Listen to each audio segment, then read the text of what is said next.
Hello and welcome to Aaron's War History. Today we're at Vigo Militaria show with Vigo Militaria and Collectibles.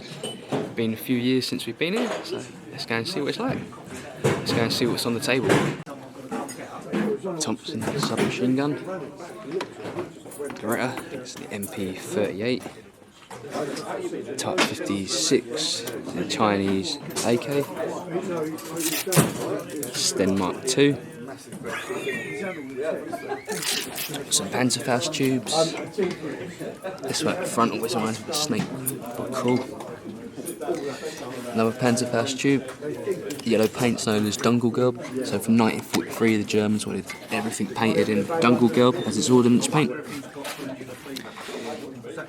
STG, also known as the MP44. Known as the MP44 because the funny man with the moustache from Germany wasn't a fan of assault rifles.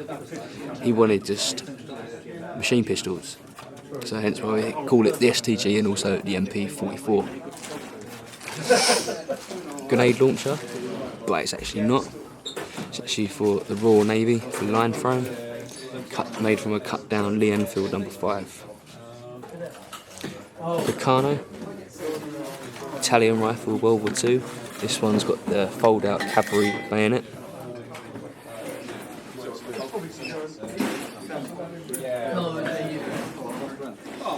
German bread bag.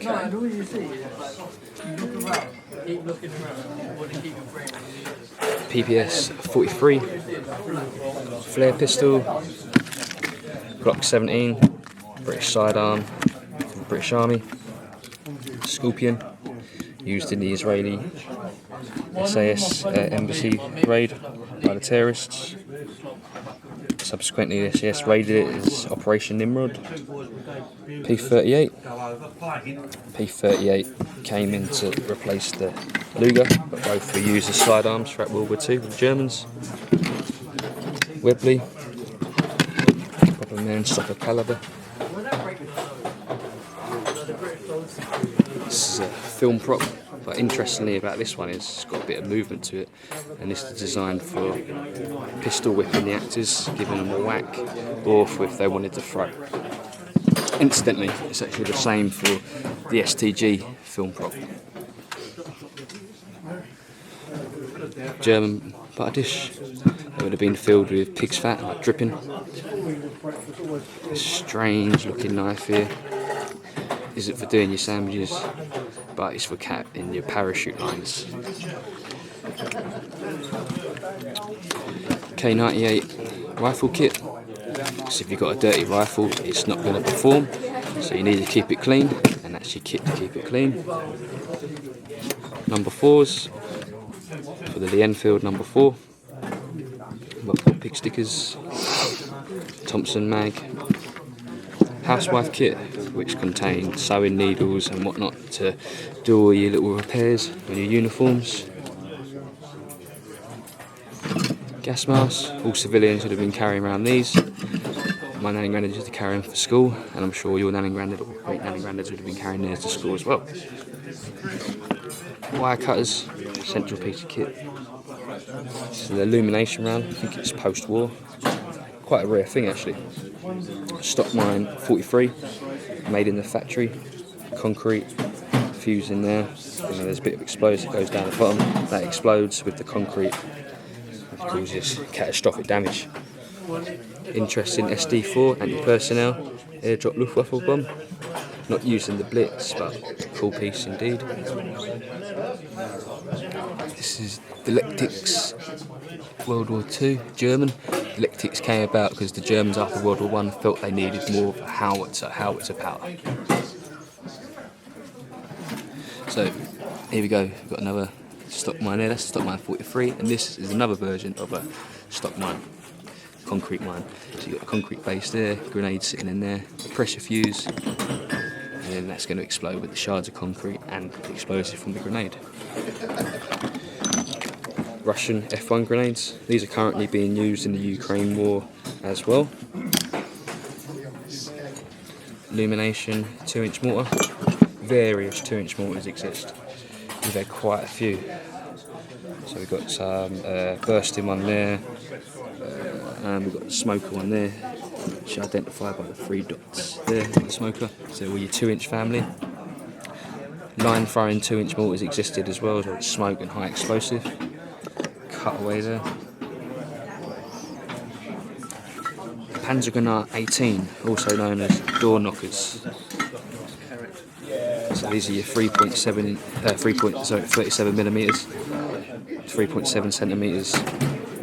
Panzergranate 18 anti-tank rounds. Here's your, I was going to say Piat round, but it's based on the Piat. It is the, do you know what, I've forgotten what it's called. I'm going to have to go and check the label. Sprigatmore, that's the one.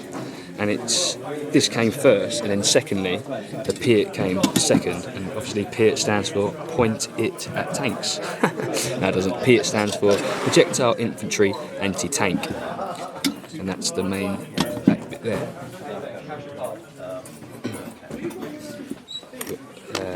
Springfield bayonet there,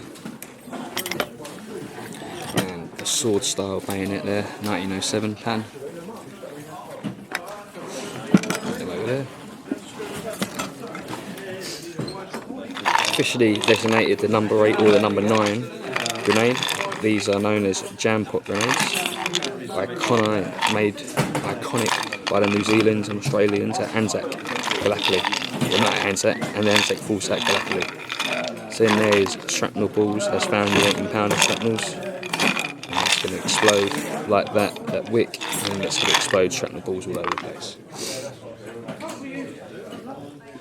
Barbed wire anti-destruction rod. So this is a very, very primitive stick grenade basically, but just used for the destruction of barbed wire entanglements on the front lines in World War I.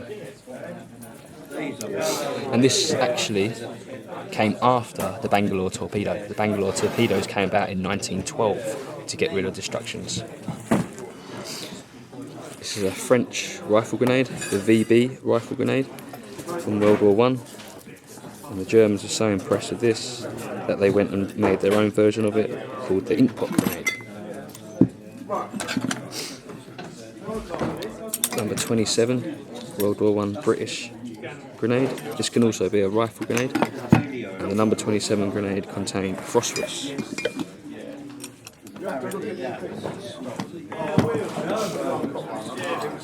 Mills grenade. This one's been rifled, and the whole idea of having a grenade rifled is you're able to get it going much further than what you're able to throw it, unless of course you're a freak of nature and can throw something really, really far. This is a Mills grenade with the gas plate, and what that gas plate is for is in World War I, when the Chargers replaced the Adams rifle grenade, that would just sit in there with the gas plate, and then with a blank charge that would fire that off, and that's there to stop any gases escaping, so all the gas force goes through the gas plate to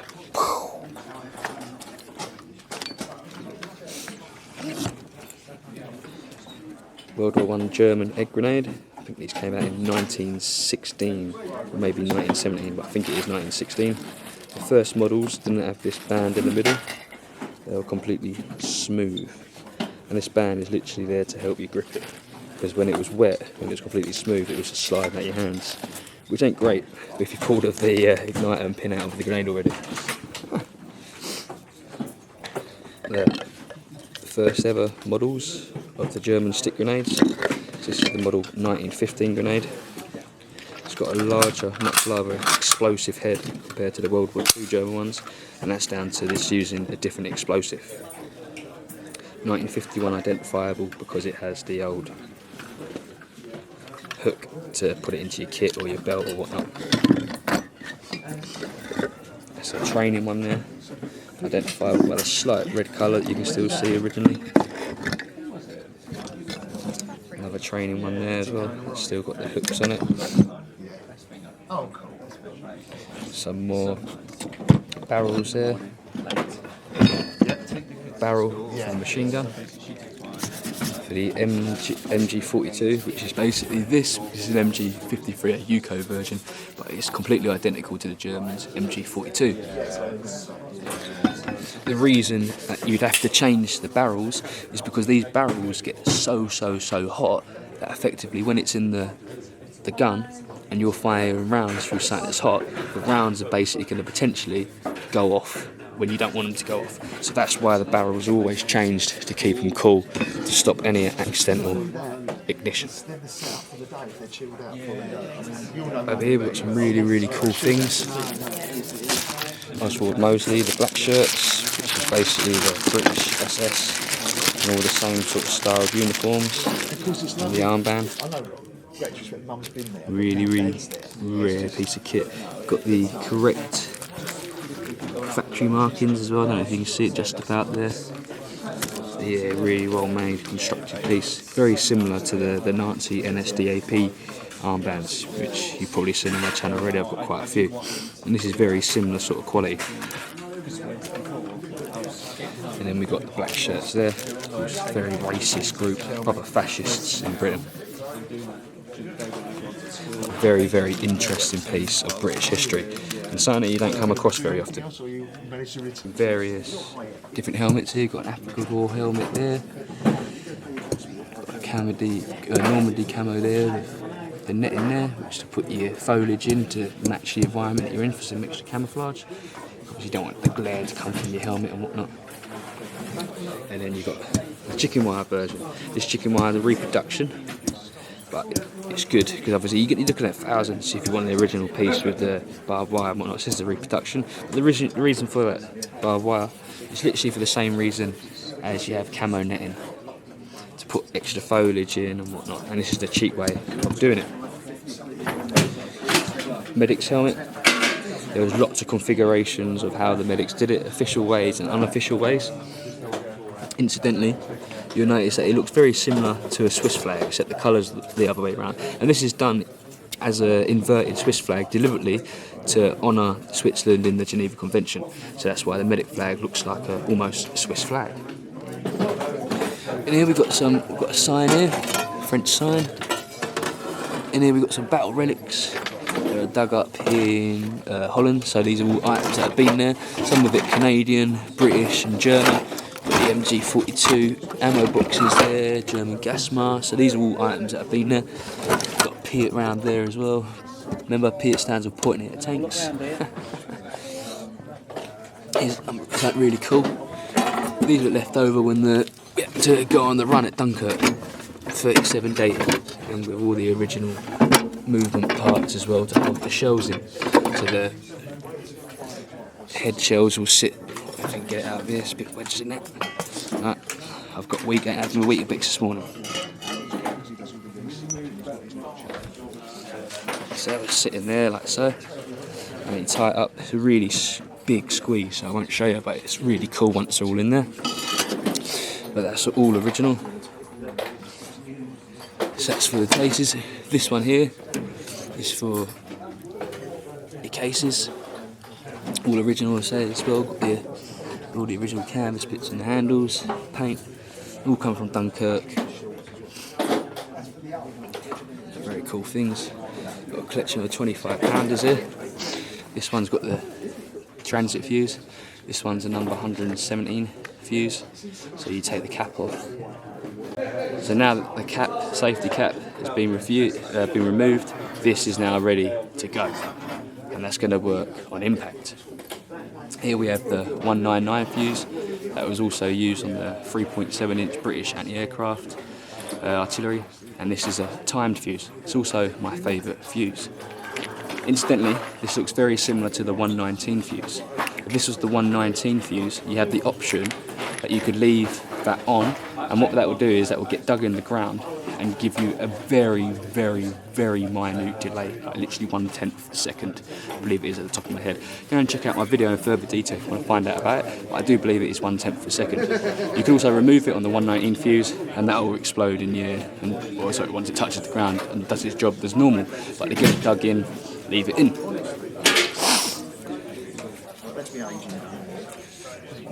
Toys here, some really cool little things here. Oh, this one's well cool. So if you're into your toys, loads of little things. Now this is really cool. Really, really, really cool. So what this actually is not a World War I trench periscope, but a World War II German periscope for the old panzer nests. So in the machine crews of the panzer nests, if they wanted to look out, they can just look through there and it will be reflected on that.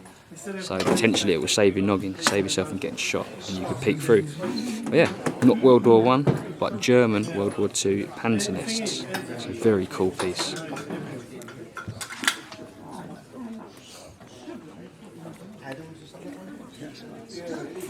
MG08 G15 ammo box.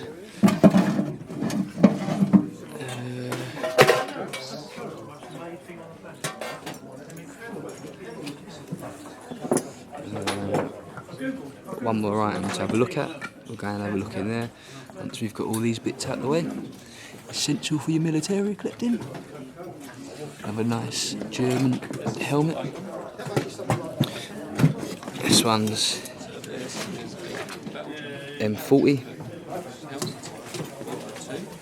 So how you tell is the M35, that, the air vent is two separate features, and then the M40 to save some money, they made it as one, but it's rolled on here, on the edges, and then the M42 has got that as one feature again, but this is all rough and hard.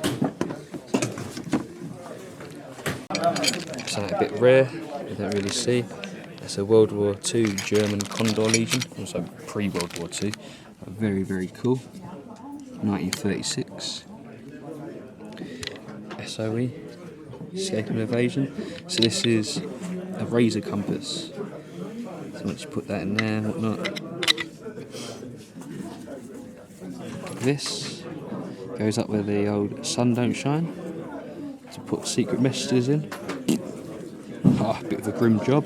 But obviously if it saves your life, you're going to do absolutely anything and everything. These special coins with the blade on it aren't for assassinating, but they are for cutting binds.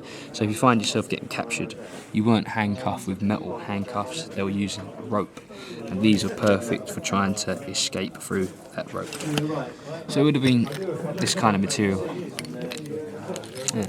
Incidentally, these are actually known as come-alongs, and although they don't look like much, not being metal, just a bit of rope, they will make you certainly come along.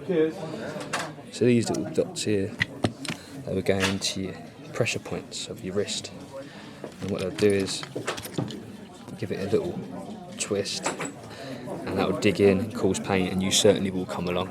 So that's a very cool piece of resistance kit. Some more compass and razors and whatnot. Very cool SOE bits there. British dog tags. So these are actually for the Japanese invasion. Metal dog tags. Obviously that didn't happen, so we just got loads of them left over. Well, that's the story. We've got Soul Book, which translates as the soldier's paybook, but rather than a British paybook, a Soul Book contains a lot of information, not just pay. Contains issue, where they went, what awards and whatnot. A real cool piece, especially if you're researching a German soldier. Real cool what you find out and whatnot. So there we go, we've got the Mills. Earlier we looked at the Mills as a rifle grenade, and here we have it as a throwing grenade. Real iconic piece of kit, and the Americans basically copied our Mills grenade when they made their pineapple grenade, which came out in 1918. Check out my video on the pineapple grenade. Got some TNT, American. There was a few different sizes, £1/2 pound, £1 pound, I believe it was £1/4 pound.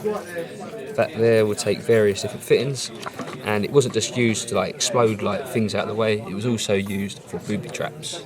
Something that I find extremely interesting.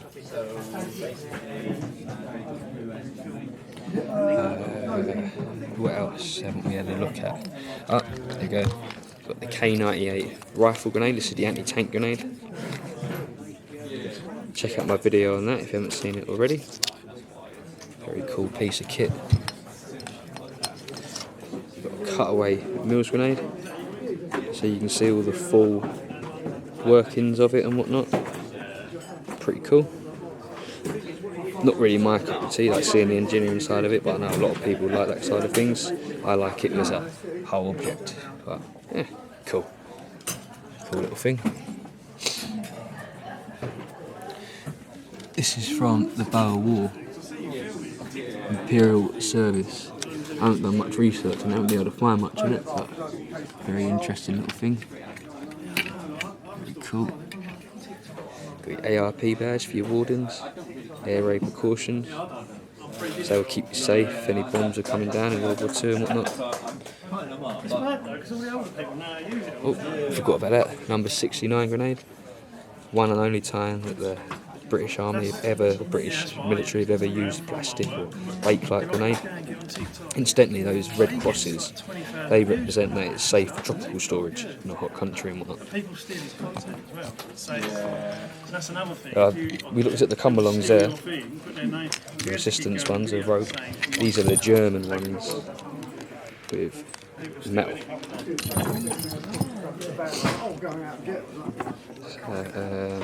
I think we've looked at everything. I think we've covered everything. Any questions, let me know in the comments. Oh, we've got the German mortar there, it's missing the fuse there.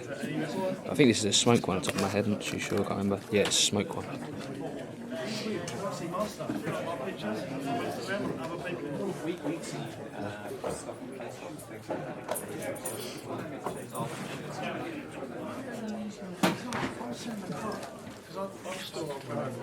Just got back, got a Soviet Union, I think it's a communist ID card. Got a gift from Mick at Antique Modern Militaria and Collectibles, I think that's the right name. So Mick, leave a comment below so everyone can see you. He got me some nice World War I transit fuses.